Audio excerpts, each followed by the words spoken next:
আল্লাহর হাবিব সাল্লাল্লাহু আলাইহি ওয়াসাল্লামকে, ওরে বাঙালি মুসলমান, তুমি আমি নবীকে চিনলাম না, অথচ ওই জঙ্গলার হরিণ নবীকে চিনেছেন, পাহাড় নবীকে চিনেছে, গাছ নবীকে চিনেছে।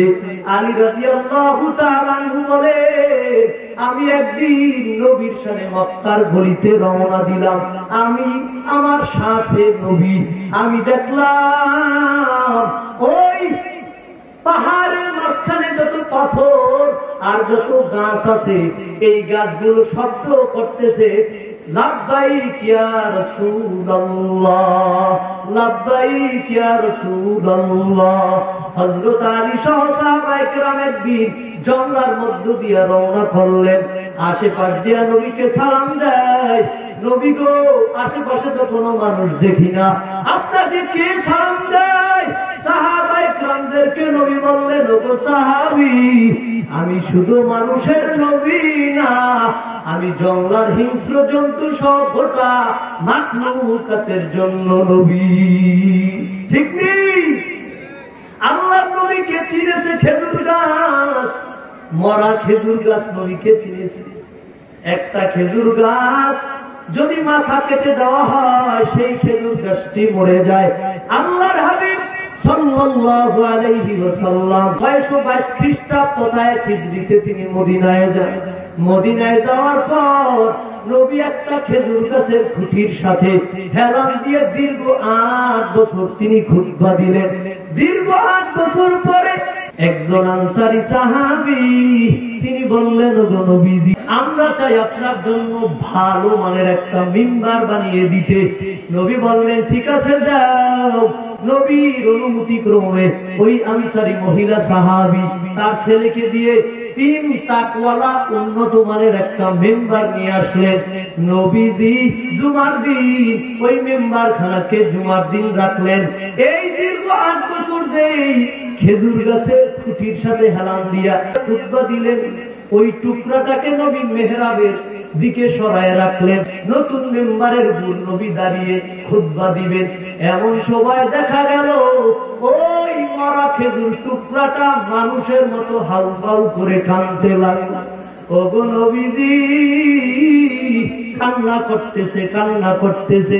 কাতারের নামাজের কাতারের শেষে ছিল হযরত আনাস রাদিয়াল্লাহু তাআলা আনহু। তিনি তাকায় দেখেন কোন মানুষ কান্না করে না। ওই পাশে খেজুর গাছের টুকরার থেকে কান্নার আওয়াজ পাওয়া যায়।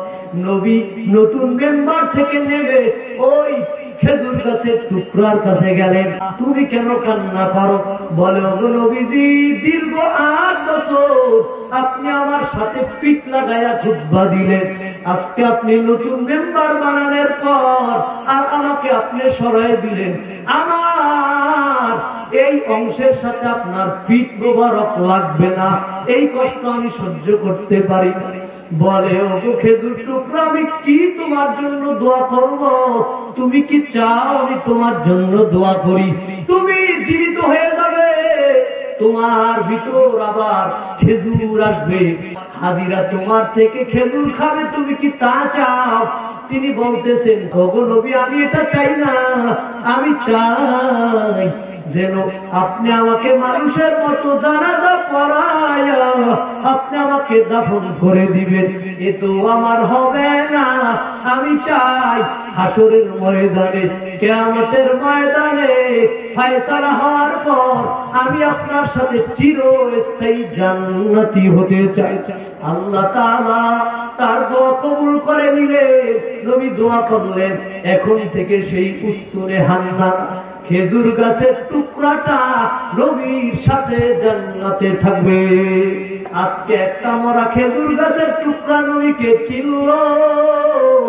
আপনি আমি নবীর মহব্বতে দাড়িও রাখতে পারলাম না, টুপিও করতে পারলাম না, নামাজও পড়তে পারলাম না, নবীর মহব্বত আমাদের দিলে নাই। অথচ এখনো নবীজি কবরের ভিতর বসে আমাদের জন্য কান্না করতেছে। আল আম্বিয়াউ আহইয়াউন ফি কুবুরিহিম ইউসাল্লুন। আল্লাহর নবী বলে, শুধু আমি না, সব কবরের ভিতরে জিন্দা, সব নবীরা কবরের ভিতরে জিন্দা। ফি কুবুরিহিম ইউসাল্লুন, তারা কবরের ভিতরে কি করে? তারা নামাজরত অবস্থায় আল্লাহর মারিফাতের মজা তারা নিতেছে। শরিয়াত মুকদ্দম দারে আকলু মারিফত আজ শরিয়াত নিস্তেবের, শরিয়াত হো তরিকত হো তমামি, হकीकत में मोहम्मद की गुलामी। আল্লামা আনোয়ার শাহ কাশ্মীরি রহমতুল্লাহ আলাইহি বলে, শরিয়ত বলো, মারিফত বলো, তরিকত বলো, হাকিকত বলো, সবকিছুর মূল হলো নবী মুহাম্মাদের অনুসরণ। ঠিক ঠিক।